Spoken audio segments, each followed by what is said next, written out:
tumejaliwa tena neema ya kusikia maneno ya Mungu, na tuombe Mungu. Ninasifu jina lako kwa kuwa neno lako ni kweli na kwamba utatuongoza katika kweli yote. Amen.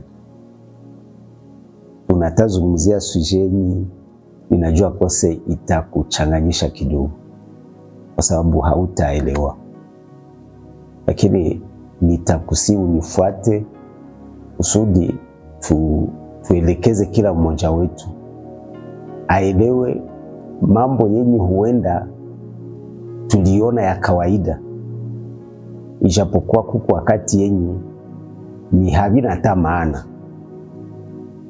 Ninatazungumzia juu ya somo ya maabudu. Unajua wengi kati yetu wakati tunaingia kanisa tunaona ile muda ni ya maana sana, na kila mmoja wetu anajitahidi ahakikishe ameingia kabisa kindani wakati watu wanafanya wakati wa sifa na maabudu, na watu wanaona ni ya muhimu sana, na viongozi wanaambia watu kabisa waache fujo. Lakini wakati ninachunguza mambo haya, ninaona huenda watu wanakamata mambo ya Mungu sawa mchezo. Eske maabudu iko na maana gisi tunaikamata? Watu wanatayarisha nyimbo vizuri,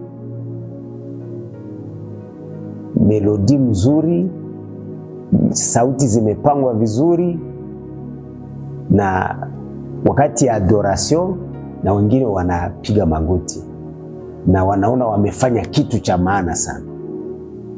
Lakini hii sujet nitanizungumuzie ikilingana na maoni au mawazo ya Yesu katika Yohana sura 4 mstari wa 23. Tusome kwa jina la Yesu. Lakini saa inakuja, nayo sasa ipo, ambayo waabuduo halisi watamwabudu Baba katika roho na kweli, kwa maana Baba awatafuta watu kama hao wamwabudu. Amen. Lakini Yesu wakati alikuwa anazungumza na huyu mwanamke Msamaria, kwa mstari wa 21 anasema hivi: Yesu akamwambia, mama, unisadiki, saa inakuja ambayo hamutamwabudu Baba katika mlima huu wala kule Yerusalemu. Waisraeli walikuwa wanajua mahali pa kuabudia ni Yerusalemu, hekaluni, na ndio maana tunakamata oserie hii kitu, na tunajua watu wakati wa kulu wetu tunasema maneno ndio ya kumsifu Mungu, tunasema maneno ya kuonesha ukuu wa Mungu. Wakati wa maabudu tunaonesha Mungu kama na ukipe anachukua nafasi ya kwanza mu maisha yetu. Lakini ninauliza, eske yale tunasema inakubaliana na ukweli ambao uko ndani ya roho yetu? Eske Yesu ana nafasi ya kwanza ndani ya maisha yetu? Sa vile tunatamka ndani ya maabudu, Yesu Kristo kwa kwanza mu maisha yangu. Hakuna mwenye iko kama wewe, uko juu sana. Eske ni ukweli huu uko ndani ya roho yetu kusudi tuseme kwamba ni maabudu? Kwa sababu Yesu sana anasema maabudu ni katika roho na kweli. Eske tunatembea ndani ya kweli kusudi tuseme tunamwabudu Mungu? Kama tunatembea ndani ya kweli ni vizuri. Na hapa sasa Yesu anasema maabudu haiko Yerusalemu hekaluni au mahali pengine. Msema adoration haiko kusema juu umeingia kanisani unapiga magoti unasema maneno mazuri juu ya Yesu juu kuna mwabudu.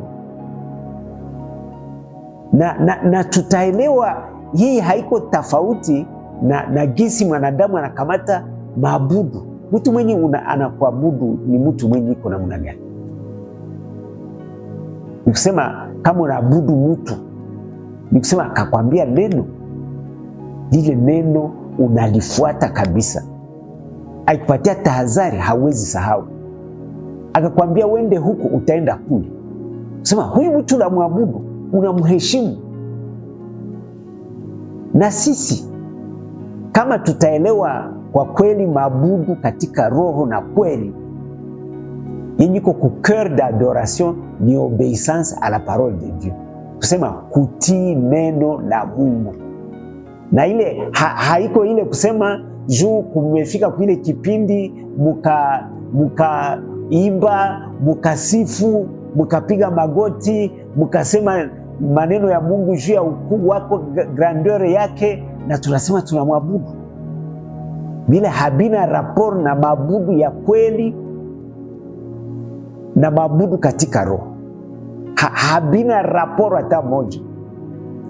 Tutasema tunamwabudu Mungu kama tuko tayari kutii maagizo yake. Sasa Biblia inasema Yesu ametupatia amri kubwa ni gani? Upendo. Eske tunaishi ule upendo? Nikusema kama nitaishi maagizo ya Mungu, ninajitoa kwa ajili ya wengine, ninatafuta faida ya wengine, ninatetea haki na kweli, nitasema ninamwabudu Mungu. Na hii sasa itafanyika si kanisani tu. Nikusema maabudu ya kweli ni mahali kote ninakuwa, wakati ninaishi neno lake, ninamwabudu. Ni kwa sababu wakati huu ninahakikisha kama Yesu ana nafasi ya kwanza ndani ya maisha yangu. Na ndio maana niko tayari kutembea mu maagizo yake. Ndio maabudu halisi.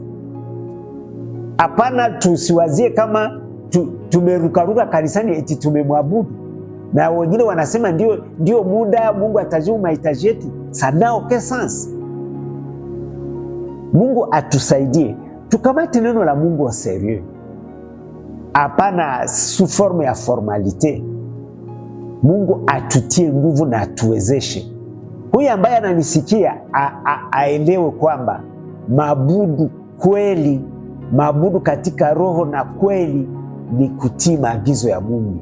Ni kutembea sawa sawa na neno la Mungu. Na hapo Bwana ana furaha na sisi na utukufu wa Mungu utaonekana. Mungu atubariki. Amen. Ninalisifu jina lako. Utukuzwe kwa sababu uko mwema na mwenye uwezo wote. Utawezesha kila mbaya amenisikia saa hii aishi maisha ya maabudu mahali kote atakuwa, kupitia jina Yesu Kristo. Amen.